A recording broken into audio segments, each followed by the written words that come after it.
Bien, chers amis, bonjour. Alors nous sommes en train de commenter, autant que faire se peut, en toute humilité, les principales idées qui sont contenues dans mon livre, je répète, Au-delà de la nuit, la déchirure du voile à travers la dynamique de la délivrance finale.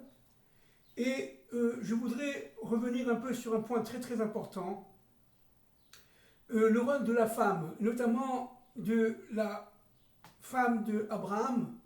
Vous savez qu'Abraham a eu deux femmes, évidemment Sarai, mais il a eu aussi Ketura, n'est-ce pas, qui a eu d'autres enfants une fois que Sarai, devenue Sarah, est décédée. Et Ketura, nous savons que c'est en fait la même femme que Agar, c'est-à-dire celle qui a eu, disons, Ishmaël. Donc, ce qui est très important de saisir, c'est que, en fait, la force d'Abraham, ça vient de sa femme. Pour pouvoir transmuter, passer les différents mondes, arriver à rencontrer Hachem, être à côté de la tente, de la porte d'entrée, si vous voulez, des autres mondes, grâce à la Brit Mila, grâce à la circoncision, Abraham avait besoin, absolument, n'est-ce pas, des forces de sa femme Sarai, devenue Sarah. Alors, il faut bien expliquer un point fondamental. Le travail de Sarah a été au jour le jour, dans des difficultés, on l'a déjà dit, mais complexes, extrêmement complexes, des difficultés sévères. Parce que, évidemment, le serpent de Bereshit, le serpent de la création, étant nous, hommes et femmes, mais particulièrement dans la femme, et particulièrement, bien entendu, dans la femme d'Abraham, en devenir d'Abraham. Et Sarai, pour pouvoir transmuter, passer de monde en monde, afin de rencontrer la source première, son essence, et elle deviendra Sarah. Elle devra, si vous voulez, passer par un certain nombre de mécanismes intérieurs, de transmutation intérieure, de manière à mettre en rapport, à lier l'extériorité, qui est le monde dans lequel elle a vécu. Le monde dans lequel elle a vécu était évidemment très beau. Orkazdim était, on l'a dit l'autre fois, très très joli, avec des jardins partout et on manquait de rien. Mais seulement c'était un monde fourbe, un monde rusé, un monde en fait comporté par le despotisme, mais caché. Caché. On sait que Nimrod était un être, certes démocrate, entre guillemets. Rachid dit qu'il était démagogue, mais parce qu'il était démagogue et, entre guillemets, démocrate, il cachait derrière ça, derrière cette vitrine, il cachait des forces obscures extrêmement puissantes. C'était un véritable dictateur. C'était plus que ça même. Il voulait tout simplement dominer le monde à la place de Dieu. Il voulait remplacer Dieu. Et Sarai, sortant de cet univers qui dans son extériorité, je répète, était très beau, devait rentrer dans son intériorité. Mais pour rentrer dans son intériorité, il a fallu chaque jour un combat contre elle-même. Parce que le serpent était réfugié en elle. Le serpent était en elle. Donc, à partir du moment où elle rentre dans son intériorité, là, elle rencontre le serpent. Tant qu'elle reste dans le monde extérieur, les plaisirs, les désirs, les vacances, l'argent, etc., évidemment, je parle le langage d'aujourd'hui, Sarai ne pouvait pas transmuter en Sarah. Elle devait d'abord combattre le serpent. Et ce n'est qu'une fois qu'elle a combattu le serpent, et cela, elle a insufflé, si vous voulez, sous les ordres de Dieu, bien entendu, au bout de sa dynamique intérieure, au bout de son travail intérieur. Elle a insufflé, si vous voulez, la volonté de Dieu à son mari, Abraham, de faire la Brit Mila, afin de devenir, la circoncision, afin de devenir Abraham. Et nous savons que le prépuce qui est retiré à la circoncision représente l'ensemble des impuretés, l'ensemble des voiles qui s'épaississent à mesure de l'immoralité et à mesure de transgression de toutes les lois morales, sociales que Dieu a créées dans le monde depuis la création, depuis la Bria. Et donc, il a fallu réparer le monde. Mais pour cela, il a fallu que Sarai passe de monde en monde. Et à chaque monde qu'elle passe, elle le répare, si vous voulez. Et c'est un travail intérieur extrêmement compliqué, intensif. Et c'est grâce au mérite de Sarai, qui devient Sarah, que Abraham, devenant Abraham, après la circoncision, n'est-ce pas, va rencontrer Dieu. Comme pour dire, j'étais à l'extérieur de l'attente, c'est-à-dire de l'entrée vers les autres mondes, et Sarai, elle était là-bas pour préparer le repas, c'est-à-dire elle était dans l'attente. C'est quoi l'attente? C'est dans l'intériorité. Elle était dans son intériorité, à lui, Abraham, devenant Abraham. C'est-à-dire que Sarai, qui était au début l'extériorité, ce qu'on appelle chez les kabbalistes le or makif, elle entourait Abraham. Mais elle était dans un premier temps extérieure. Ce n'est qu'après avoir travaillé sur elle-même afin de devenir Sarah qu'elle devient véritablement son épouse. Bien sûr, c'était son épouse avant, puisque au niveau halachique, Sarah était son épouse, bien entendu. Mais il a fallu qu'elle travaille sur elle-même, de devenir enfin son épouse et former l'union. C'est-à-dire le Aleph, c'est-à-dire l'unité avec son mari. Ça ne veut pas dire qu'elle va si vous voulez, se cacher, ou pas du tout, ou s'isoler par rapport aux forces de son mari, pas du tout. Elle sera autonome, lui sera autonome, mais les deux formera deux forces autonomes, mais complémentaires l'une par rapport à l'autre. Vous comprenez?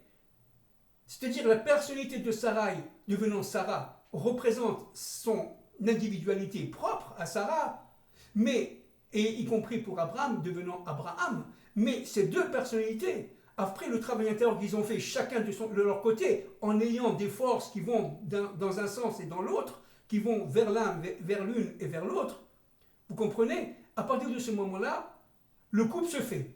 Et ils ont, grâce à la Brit Mila, ils ont Yitzhak. C'est-à-dire que Yitzhak, c'est le pendant, le résultat, la résultante de cette dynamique intérieure qui fait que Sarai devient Sarah et Abraham devient Abraham. Et lorsque ce couple deviendra saint, il aura alors Yitzhak. Alors qu'est-ce que c'est qu'un couple saint? Maintenant on a compris. Un couple saint, dans notre langage et selon l'analyse qu'on fait aujourd'hui, parce qu'évidemment il y a de très nombreuses définitions, un couple saint, c'est un couple qui a la capacité de réunir le ciel et la terre, et notamment grâce à la Brit Mila.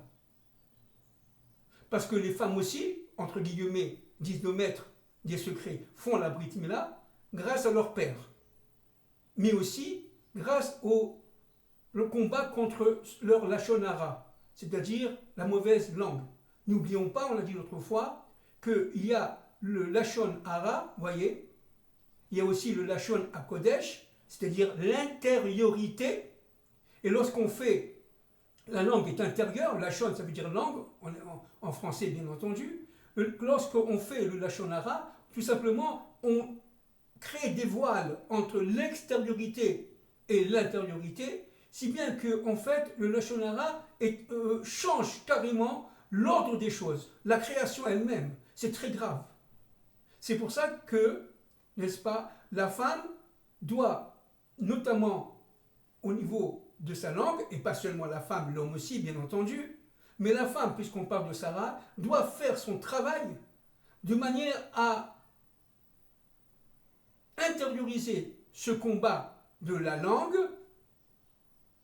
et le porter vers ce qu'on appelle la safa, c'est-à-dire vers le langage. Vers le langage. C'est-à-dire vers tout simplement la parole. La parole étant extérieure au langage. La parole est représentée dans le corps humain par les lèvres. Vous comprenez? Donc, faire du lachon hara, c'est en fin de compte détruire l'intériorité, sa propre intériorité, et l'empêcher de se réunir à son extériorité. C'est très grave. C'est très grave. Donc, ce qu'il faut comprendre aussi, c'est très important, c'est que cette Akedat Yisrak, cette ligature d'Yisrak, on en a un tout petit peu parlé l'autre fois, permettait en fait à Abraham,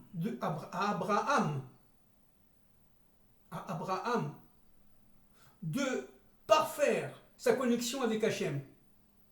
Comment? Par cette 10e épreuve, qui est une épreuve terrible, puisque de toute façon, il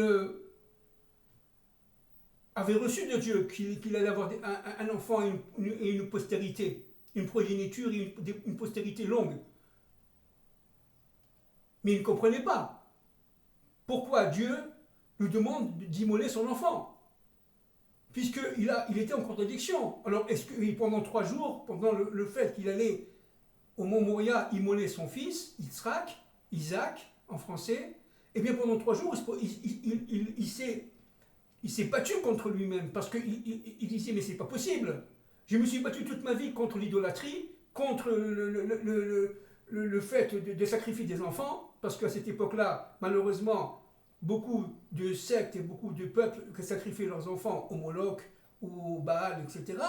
Et donc à des dieux étrangers. Et donc comment moi qui a lutté toute ma vie contre l'idolâtrie, je me trouve maintenant sous un ordre, entre parenthèses, de faire ce que je ne pouvais pas supporter des autres peuples. Tuer son propre enfant. Donc il a été effectivement en problématique pendant 3 jours très très très dur. Mais pourquoi Dieu a fait ça?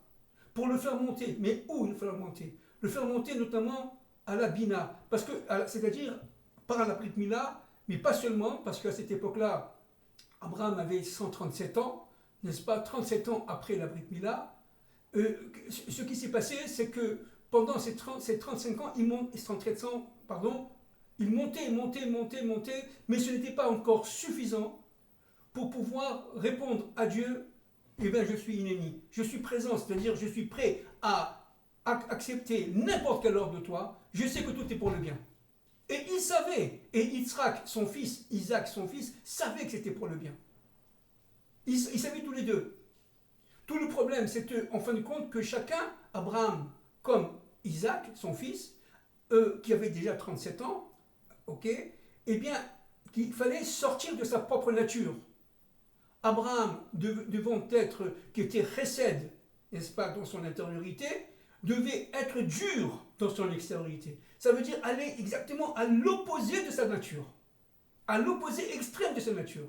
Et Isaac, c'est exactement la même chose, mais à l'inverse. Il était tout extérieur, intérieurement, il était rigide, il était din, il était dur, la gvoura. Et à l'extérieur, il était chesed. On lui demandait tout simplement comment, lui qui était limite parmi les limites, il arrivait par le chesed, par l'amour qu'il avait à Hachem, de se donner complètement à Hachem.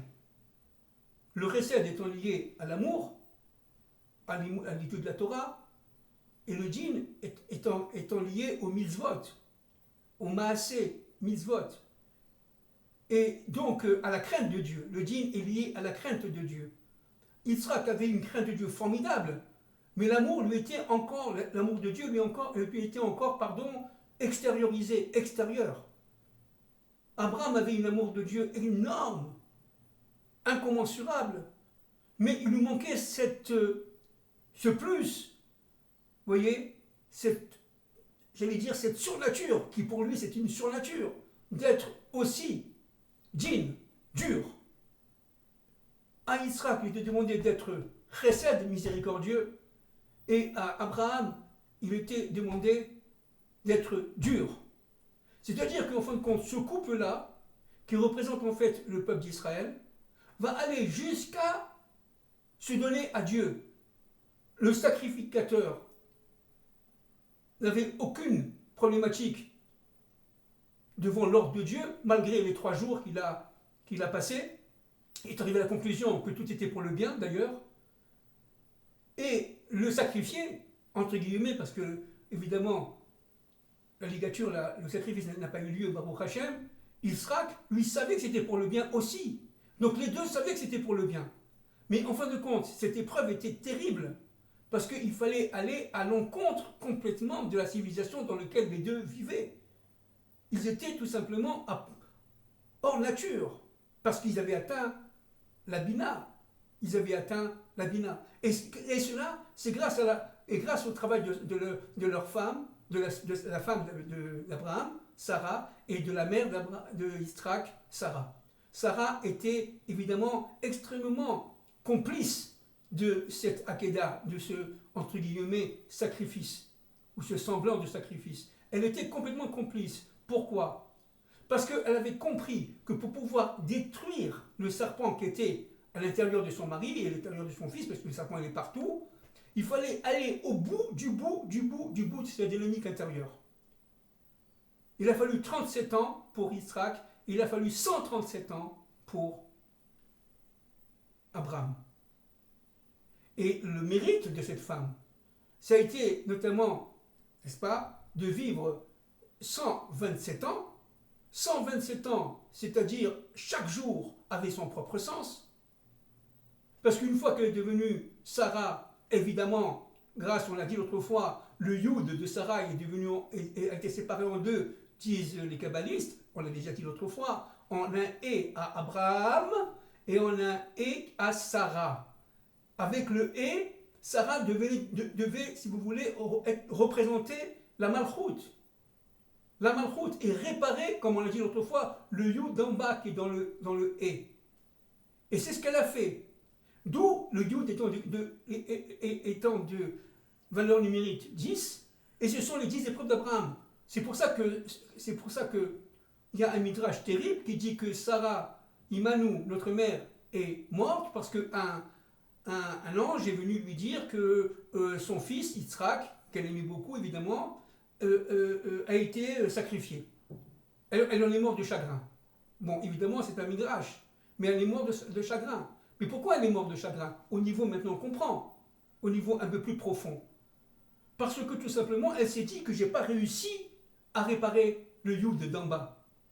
Dans le Aleph, vous avez un Yud d'en haut, un Vav et un Yud d'en bas. Elle s'est dit que je n'ai pas réussi à réparer le Yud d'en bas.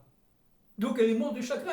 Elle n'a pas fini. Elle avait si vous voulez, la croyance ferme que grâce ou à cause de cet ange, qu'elle n'avait pas fini son travail. Elle n'avait pas réussi au bout de son travail intérieur, de sa course éperdue vers le Hémet, vers la vérité. Elle n'a pas réussi à traduire sa vie en un bienfait total, en une réussite totale. Et elle en est morte de chagrin. Et lorsque Abraham a voulu l'enterrer, il n'a pas voulu l'enterrer n'importe où, évidemment. Il a enterré à Hebron, dans le caveau de Merpella, là où étaient déjà enterrés Adam et Ève. C'est-à-dire que Chava, en étant enterrée dans l'espace d'Adam et Ève, elle rentrait évidemment dans le Pardès, à partir de ce monde. Dans les autres mondes, elle est rentrée directement dans le Gan Eden, si vous voulez, dans le jardin d'Éden. Mais surtout, Abraham ne devait pas pleurer sa femme. Parce qu'il savait très très bien que sa femme était partie à 127 ans et que, en fin de compte, sa femme avait réussi son combat. Puisque Yitzhak a été sauvé par Hashkotosh Baruch. Et comme par hasard, Abraham voit un animal, un bélier, il prend sa corne, il lui fait évidemment la shrita, il le donne en holocauste à Kadosh Baruch Hu, et il s'agit de la corne de quoi? Il s'agit de la corne du bélier, mais c'est quoi cette corne? Évidemment, c'est le shofar, c'est-à-dire la Géoula, la délivrance finale. Et cette corne du bélier qui vient depuis Adam Arishon, qu'on retrouve évidemment chez l'ensemble chez Noach par exemple, qu'on retrouve après chez Abraham, qu'on retrouvera après chez Yitzhak, chez Yaakov, jusqu'au roi David, eh bien cette corne de bélier, c'est ce son du chauffard qui permet tout simplement de réunir l'intériorité de l'extériorité, la langue de la parole. Et donc, c'est extrêmement important de comprendre, nous sommes dans les pages 124, 125, vous voyez, 126, 127.